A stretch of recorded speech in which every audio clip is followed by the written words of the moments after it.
Some souls arrive gently, cradled by warmth, welcomed by love, but others are born into fire, into houses where silence cuts deeper than words, into families where love must be earned or performed, into bloodlines built on control, chaos, or quiet despair. And if that's you, if you've ever sat at the dinner table feeling like a stranger in your own home, if you've ever wondered why me, why this, you are not broken, you are not cursed, you are chosen. Jung didn't believe that souls are placed randomly. He believed that the deep intelligence of your being selects not the safest path, but the most transformative one. And those who carry a different frequency, the black sheep, the cycle breakers, the empaths and intuitive, are often born into families that cannot meet them, not because they aren't worthy of love, but because they're here to transmute the absence of it. This is not punishment. It is initiation, a sacred call wrapped in pain, the soul's journey through friction. Carl Jung taught that the soul doesn't grow through comfort, it grows through friction, and perhaps nowhere is that friction more formative than in the family. According to Jung, we're born into what he called a family complex, an inherited emotional blueprint shaped by our parents' beliefs, traumas, and unresolved wounds. These complexes operate beneath awareness, like psychic scripts we're handed at birth. You will be the caretaker, you will be invisible, you will carry our shame. But sometimes, a different soul enters the lineage, a soul whose presence begins to unravel the script. This is the beginning of individuation, the soul's journey toward wholeness. It starts with tension, disconnection, even exile. But at its core lies what Jung called the sacred wound, the original break that opens a gateway to self-realization. This pain isn't random. Jung believed that your greatest suffering often conceals your soul's true path. And in many cases, that path begins with the wound of being born into a family that cannot truly see you. This is the archetype of the chosen one, not the favored child, but the one called to consciousness, the one who sees what others deny, who feels what others repress, not to suffer endlessly, but to transmute generations of shadow into light. First reason, you came to break the story. Some families pass down heirlooms. Yours passed down silence, shame, and the art of pretending. No one speaks the truth, but everyone feels it. There are unspoken rules etched into every glance, every withheld word. Don't cry, don't question, don't speak unless spoken to, and for the love of the family, never name what hurts. But then you arrived, and something in you couldn't follow the script. You felt the rage behind the quiet. You sensed the grief no one dared to express. You noticed the way love was conditional, based not on who you were, but how well you obeyed. Carl Jung believed that family trauma doesn't just disappear, it repeats. It lives in the shadows of generations until someone is born who sees it. That someone is you. You may have spent years wondering what's wrong with you, why you never felt at home in the very place you were supposed to belong, why the rules felt foreign, why you couldn't laugh when they laughed, or believe what they all believed. The truth is, your soul carried different instructions. You weren't here to fit in. You were here to awaken. You were here to hold the mirror no one wanted to look into, to say, this ends with me. And yes, they may have resisted you, shamed you, called you dramatic, rebellious, selfish. But what they called rebellion was actually remembrance, because you remembered something they forgot. That love should not hurt. That silence is not safety. That pretending isn't peace. Breaking the pattern will not make you their favorite. It may make you the outcast, but it will make you whole. Because the wound was never yours to carry, you simply inherited the echo. And now, through your awareness, your choices, your courage to live differently, you become the first breath of fresh air in a lineage suffocating in denial. This is not betrayal. This is sacred work. You are not the broken branch. You are the root of something new. Second reason, the sacred wound as gateway. Not all gifts come wrapped in love. Some arrive as wounds, sharp, invisible, and sacred.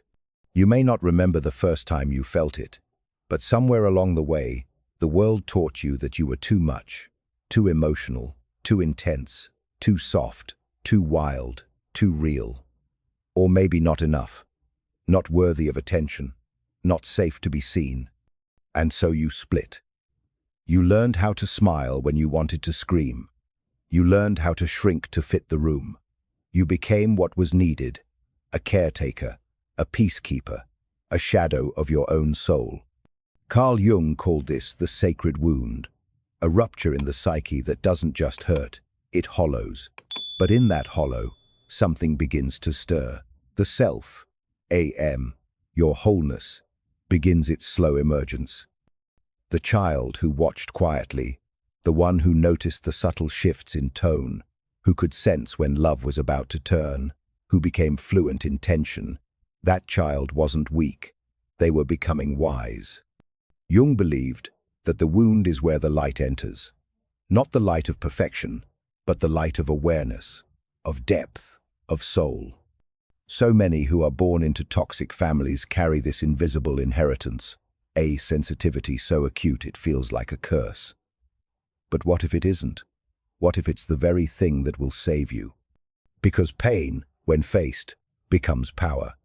And the sacred wound is not asking you to harden, it's asking you to soften into truth. Instead of numbing it, listen to it. Instead of resenting it, ask, what wisdom lives inside this ache? What strength was forged in this silence? You are not broken because you feel. You are becoming because you do. The sacred wound is the invitation your soul has been waiting for, a portal back to yourself. And though it may have started in darkness, it is leading you toward light. Third reason, the gift of seeing truth. In homes where silence was survival, you noticed everything. The forced smiles, the unspoken rules, the subtle shifts in energy when someone entered the room, the way love was withheld and truth bent around comfort. Even as a child, you couldn't unsee it. The hypocrisy, the control, the emotional games. You may have been told you were dramatic, too sensitive, too suspicious, too much, but that was never the truth. Carl Jung believed some souls are born as seers, intuitive perceivers of the unconscious. They come not to blend in, but to illuminate. And in toxic families, illumination is dangerous because truth threatens the fragile structure that denial has built. So when you named what no one else dared to, the tension, the favoritism, the manipulation, you became the threat. Not because you were wrong, but because you were right. Your gift of perception was not a flaw. It was your refusal to live inside the lie. You weren't born to play a role in the family drama. You were born to notice the script and walk off the stage. This is why the black sheep so often feels exiled, not because they are lost, but because they are lucid. Jung would say that you are not meant to fix the family system, but to individuate beyond it, to become what they could not face, to live a life shaped by truth, not performance. And in doing so, you become a mirror, reflecting back everything that's been suppressed. Not everyone will thank you for it. Most won't. But souls like yours don't come here to be understood. They come to break spells, to expose what's hidden, to awaken a lineage that has forgotten how to feel. So if you've ever been shamed for naming what you see, know this: you were never too much. You were the light in the room no one wanted turned on. And that clarity, that courage, it's not a burden, it's your gift. Fourth reason, you are the new root. Carl Jung once said, the greatest influence on the child is the unlived life of the parent. That weight can feel heavy, like an invisible chain holding you to a story you never asked to inherit. But here's the paradox. Sometimes the child grows beyond what the parent ever dared to imagine. You might have believed you were born into this family by mistake, a misstep in the lineage, a soul misplaced. But what if you are exactly who they were waiting for? Not to fix them, not to carry their pain or be their savior, but to show what healing looks like by simply becoming who you truly are. Soul evolution isn't selfish. It's rippling, reaching back through generations, quietly stirring the roots beneath the soil of your family tree. When one person awakens, the whole lineage feels the tremor. Not everyone will follow, not everyone is ready. But you are the seedling pushing through the cracked earth, the new root, rewriting what was thought to be permanent. Your choice to face your sacred wound, to walk the path of individuation and wholeness, is a revolutionary act. It breaks the cycle not by fighting against the past, but by becoming a living example of transformation. You carry within you the unfinished stories of your ancestors, stories of love lost, trauma endured, silence kept, and through your becoming, those stories begin to shift. You become a mirror reflecting what was once hidden, a beacon guiding others back to themselves, even if they don't realize it yet. So if you've ever doubted your place in the chaos, remember this: you are not a mistake. You are the sacred plan unfolding, the light returning home. And in your becoming, you carry the hope of healing, not just for yourself, but for all those who came before and all those who will come after.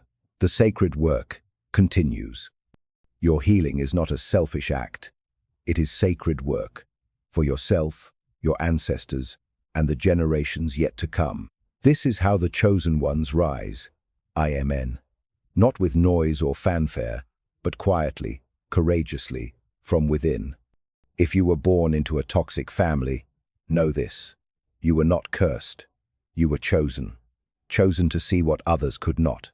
Chosen to feel deeply, even when it hurt. Chosen to change the story, not repeat it. Carl Jung taught that the soul arranges its life to find the fracture that becomes the doorway. You are not broken, you are becoming. And even if your family never understands your path, the self does. What patterns are you here to break? What has your wound taught you to see?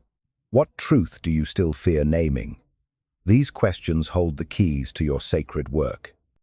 You are the light that was always meant to shine, born into darkness not as punishment, but as purpose. The black sheep who becomes the healer of generations. The wounded one who transforms pain into wisdom. The chosen soul who remembers what love truly means. This is your initiation. This is your path. This is why you're here. If you found value in this, share it with someone who keeps bumping into the same patterns. And if you want more videos that expand your mind and explore the deeper layers of psychology, consciousness, and self-discovery, subscribe to ThinkDeep and turn on notifications. Because the truth is, your situation is not the end of your story. It's the beginning of the version of you that's been waiting to live.